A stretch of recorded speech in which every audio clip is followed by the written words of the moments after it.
और इस वक्त हम शुरुआत कर रहे हैं बड़ी खबर से। Actor Sushant Singh drugs case में नारकोटिक्स कंट्रोल ब्यूरो ने एक्ट्रेस जो है अभिनेत्री रिया चक्रवर्ती उनको आरोपी बनाया है और इस केस में जो चार्जशीट फाइल की है उसमें रिया चक्रवर्ती का नाम है और इस चार्जशीट में आरोप ये लगाया गया है कि रिया चक्रवर्ती गांजा लेकर सुशांत सिंह राजपूत को दिया करती थी।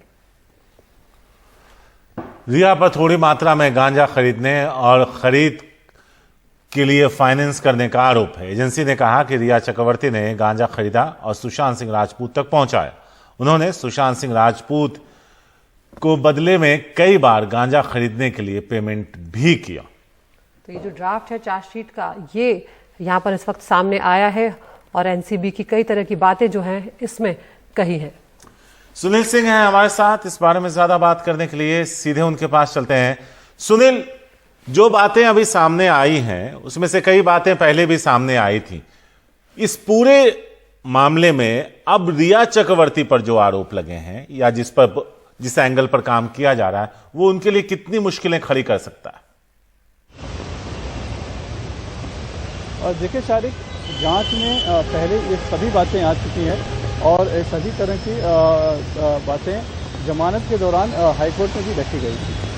सबसे जो गंभीर है इसमें 27 ये है, यानी कि जो फाइनेंस का मामला बनता है और तस्करी सिंडिकेट से जुड़ना और उसका फाइनेंस करना, ये सबसे गंभीर आरोप था। इसी वजह से सत्र न्यायालय से उन्हें जमानत नहीं मिल पाई थी। एनडीपीएस कोर्ट से हाई कोर्ट से जमानत लेनी पड़ी थी जांच 1 महीने बाद वो बाहर निकल पाई थी। अब जबकि ड्राफ्ट चार्जेस ये पेश किए गए हैं एनसीबी की तरफ से कुल 35 आरोपियों के खिलाफ, उसमें आरोपी नंबर 10 हैं रिया चक्रवर्ती और आरोपी नंबर 6, 7 और 8 जो प्रमुख एक तरह से दिखाया जा रहा है वहाँ पे कि सैमुअल मिरांडा, शोइक चक्रवर्ती जो कि रिया चक्रवर्ती के भाई हैं और एक दीपेश, इन तीनों से उन्होंने गांजा मंगवाया था, उसकी डिलीवरी ली थी, उस बदले में उसके पैसे भी दिए थे उन्हें और ये सब जो है गांजा लेकर उसने सुशांत राजपूत को दिया था।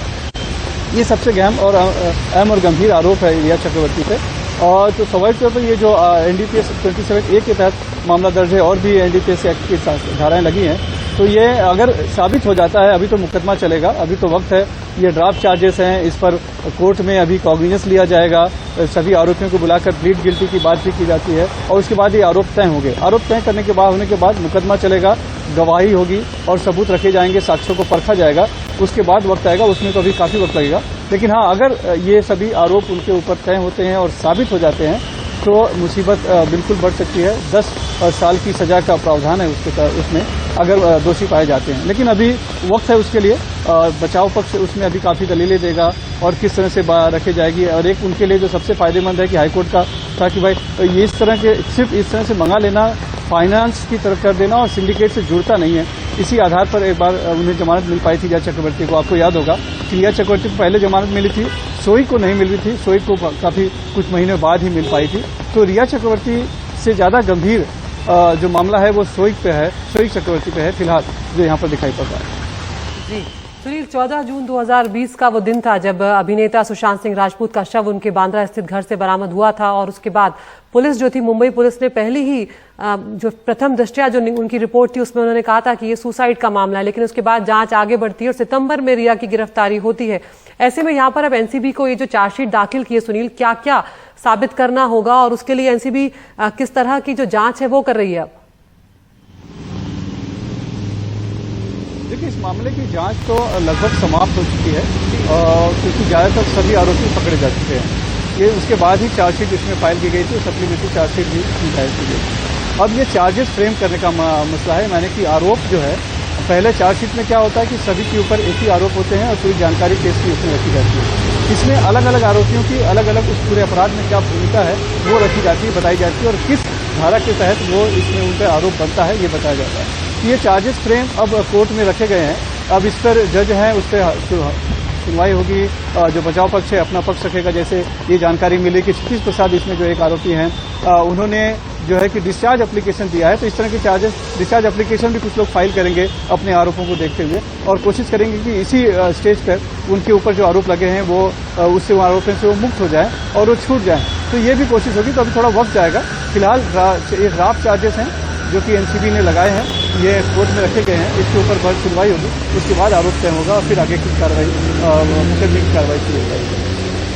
सुनील, इसमें एक चीज ये था जो देखा जा रहा है कि रिया चक्रवर्ती ने सुशांत सिंह राजपूत को नशे की लत लगाई या उनके लिए वो गांजा लेकर आई।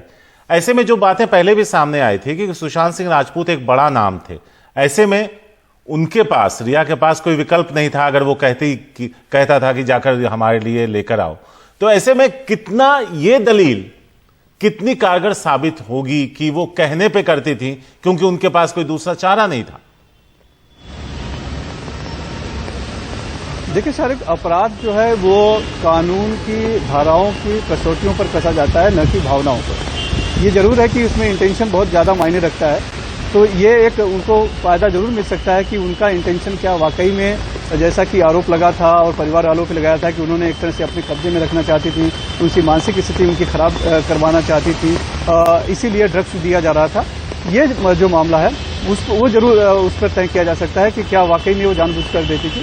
लेकिन चूंकि जैसा कि आपने बताया कि वो उनके ऊपर इस तरह के आरोप लगे थे और कहे जा रहे हैं कि वो खुद इस तरह के गांजा लेते थे, तो उन्होंने कहा होगा और इन्होंने मंगा दिया होगा। उसमें इंटेंशन कितना है, इन्वॉल्वमेंट कितना है, ये बहुत कुछ मायने रखता है इस पूरे मामले में सुनवाई के दौरान। शुक्रिया सुनील, पूरे मामले को बेहतरीन तरीके से समझाने के लिए और बताने के लिए कि क्या कुछ हुआ और आगे की राह किस तरह से मुश्किलें भरे हो सकती हैं रिया चक्रवर्ती की।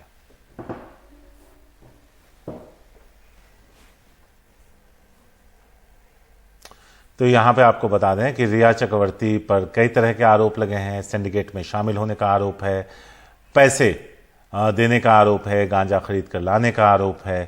तो एक तरीके से अगर देखें तो काफी गंभीर आरोप उनके ऊपर लगाए गए।